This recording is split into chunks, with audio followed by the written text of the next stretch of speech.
Bien, Monsieur le Président, Monsieur le Secrétaire perpétuel, chers collègues, Mesdames, Messieurs, le prix Sandquin est un prix biennal destiné à couronner et à subventionner la recherche concernant les aspects psychosociaux, le diagnostic et le traitement de la maladie d'Alzheimer. C'est un prix offert par la Ligue Alzheimer, représentée ici par Madame Henry. Je la remercie, et la Ligue Alzheimer a confié l'organisation du jury à l'Académie royale de médecine et à la Koninklijke Academie voor Geneeskunde, et c'est alternativement l'une ou l'autre académie qui préside ce jury, le jury de ce prix biennal. Alors, 2 candidatures ont été soumises pour le prix 2015, fortuitement une néerlandophone et une francophone. Et donc, il s'agit de la candidature de Madame Sarah Jenon, de l'Université de Liège, et celle de M. Yannick Vermeeren, de l'Université d'Anvers. Le jury a considéré, après étude des projets et des dossiers, que les 2 candidatures étaient d'une très grande qualité. Et dans sa sagesse, le jury a fait remarquer que ce qui n'était pas explicitement interdit était donc permis et que donc le prix pouvait être partagé. C'est la décision que le jury a prise. Il eût en effet été injuste de départager les candidats, tant alors que leurs sujets de recherche et différents sont équivalents, leur curriculum et leur talent. Yannick Vermeeren recevra ce prix dans le cadre d'une cérémonie analogue organisée par la Koninklijke Academie voor Geneeskunde. Je vais introduire maintenant Sarah Jenon, lauréate francophone, mais il n'y a pas une alternance francophone-néerlandophone, c'est fortuitement une lauréate francophone et un lauréat néerlandophone. Elle est bachelier en psychologie et en sciences de l'éducation de l'Université libre de Bruxelles. Mais nous sommes en communauté française de Belgique, communauté Wallonie-Bruxelles. Elle a fait ses masters en psychologie et son doctorat en psychologie à l'Université de Liège. Elle est donc passée à l'Est en quelque sorte. Et elle, de 2013 à 2016, elle a été Research Fellow à l'Institut de neurosciences cliniques et de psychologie médicale de l'Université Heinrich Heine de Düsseldorf. C'est un plaisir pour moi de l'introduire parce qu'elle l'ignore, mais nous habitons dans le même coin de l'Est de la Belgique. Sa thèse et ses recherches actuelles portent sur l'anosognosie dans la maladie d'Alzheimer, c'est-à-dire l'absence de perception consciente par ces patients de leur maladie, ou plus exactement des symptômes de leur maladie, en l'occurrence leur désintégration cognitive. À cette fin, elle utilise les méthodes de la neuropsychologie, mais aussi celles de la neuroimagerie multimodale contemporaine qui a déjà été évoquée aujourd'hui. Avant de lui céder la parole, je souligne que ce symptôme, l'anosognosie, et c'est une des choses qui m'a séduite dans son travail, ne concerne évidemment pas que la maladie d'Alzheimer. Quand on suit des patients d'Alzheimer et qu'on va apparaître progressivement, c'est pas on-off, c'est anosognosie, c'est extrêmement impressionnant, mais beaucoup d'autres affections s'accompagnent d'anosognosie, notamment la schizophrénie, par exemple, s'accompagne d'anosognosie, et d'autres encore, comme le narcissisme pathologique, auquel je m'intéresse particulièrement quand j'observe mes concitoyens. C'est une pathologie tellement fréquente, dans ces milieux où le narcissisme est darwinien, en quelque sorte. C'est avec plaisir que je demande à Mme Jenon de présenter ça.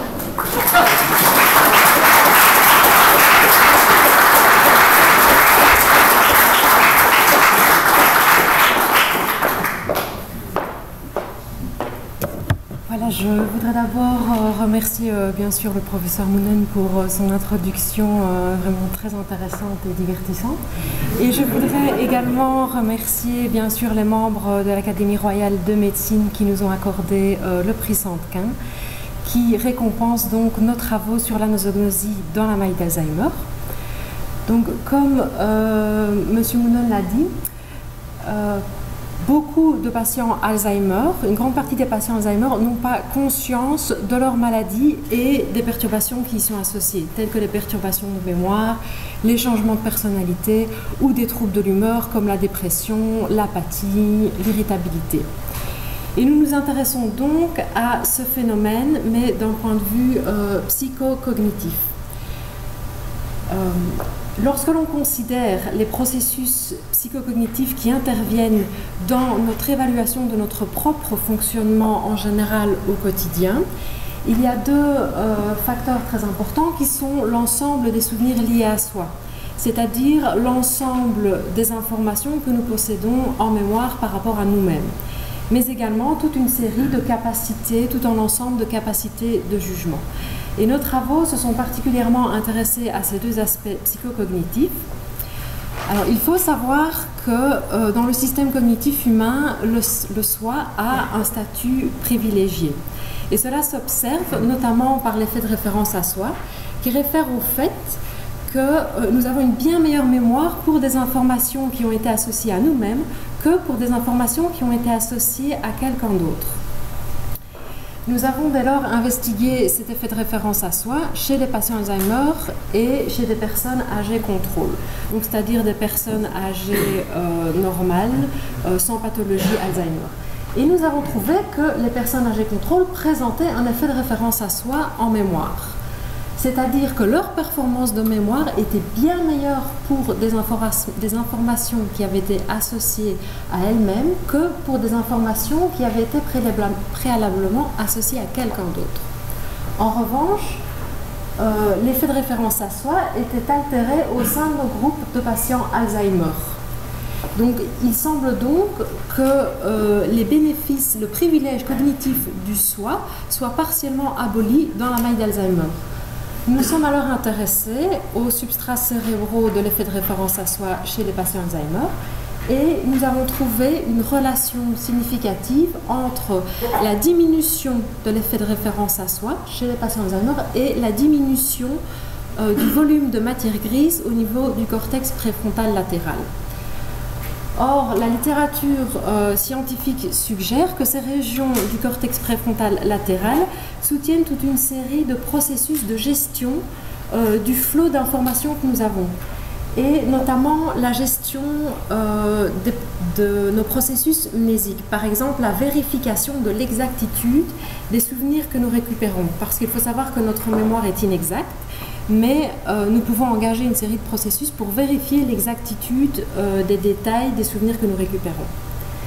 Sur base de ces résultats et de la littérature scientifique, nous avons dès lors posé l'hypothèse que chez les patients Alzheimer, les processus de gestion de leur mémoire, tels que la vérification de l'exactitude des informations récupérées, pourraient être altérés en lien avec l'altération des régions préfrontales latérales.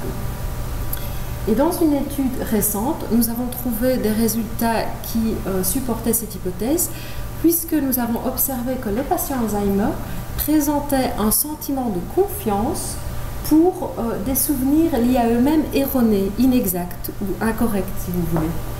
En revanche, ce profil n'était pas observé chez les personnes âgées contrôle qui présentaient un profil plutôt inverse. C'est-à-dire qu'en général, les personnes âgées contrôle ne présentaient pas d'erreur de jugement sur les souvenirs récupérés. Et lorsqu'ils en présentaient, lorsqu'ils avaient confiance erronément en des souvenirs incorrects, c'était pour des informations liées à quelqu'un d'autre. Nous nous sommes ensuite intéressés entre un lien possible entre la nosognosie et ces résultats, et nous avons trouvé effectivement une relation significative entre la nosognosie de nos patients et ce profil de confiance en des souvenirs liés à soi erronés. Nos résultats suggèrent donc que le fait que les patients Alzheimer présentent une conscience altérée de leur fonctionnement en général au quotidien, de leurs dysfonctionnements comportementaux quotidiens, pourrait être lié au fait que ces patients accordent de la confiance, du crédit en des souvenirs personnels qui sont en fait incorrects, erronés. Voilà, je vous remercie de votre attention et je voulais également remercier le professeur Salmon qui m'a guidé tout au long de ma thèse, ainsi que le FNRS, le Fondation pour la recherche sur la maladie d'Alzheimer, et surtout le fonds Léon Frédéric qui a soutenu cette dernière étude. Voilà, je vous remercie.